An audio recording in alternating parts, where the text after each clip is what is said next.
Tumepata habari kuna kijana yenu hapa Gen Z ametekwa nyara na kuuawa, si ndio? Huyu Kasongo ako na shida na vijana. I don't know ni nini namsumbua. Anapambana na watoto.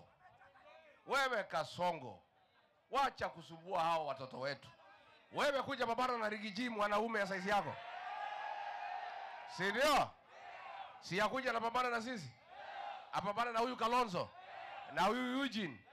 Sasa hivi vijana ya mwaka 20, mwaka 22, hii vita yote ni ya nini?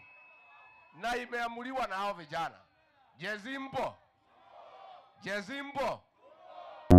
Mtazamaji wetu, karibu tena sana. Hapa ni kwa DNTV, ndio kupatia vitu zote trendi na usio.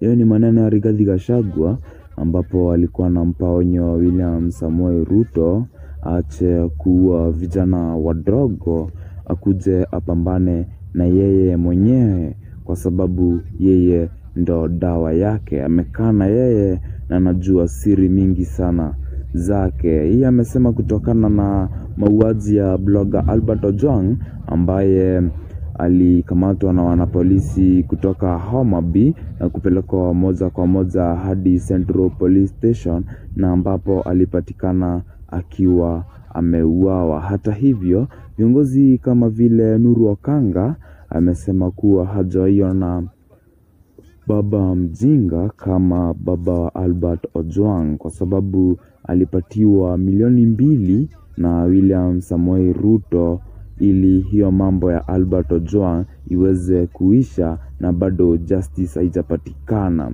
Alisema hivyo kwa sababu Albert Ojwang aliuliwa mikononi mwa wanapolisi, na sasa William Samoei Ruto anaficha mambo hayo kwa sababu hata polisi ambaye alitumana Albert Ojwang ashikwe bado hajakamatwa na wanapolisi, lakini Albert Ojwang babake anaendelea kufurahia.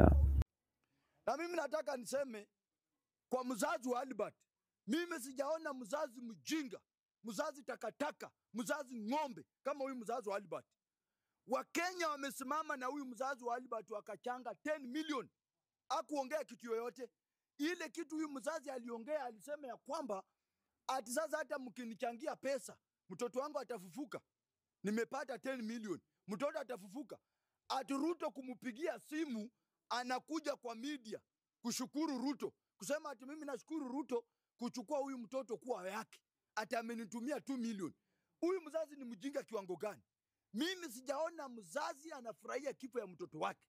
Ni kama Albert amekufa, huyu mzazi afanye na yeye biashara.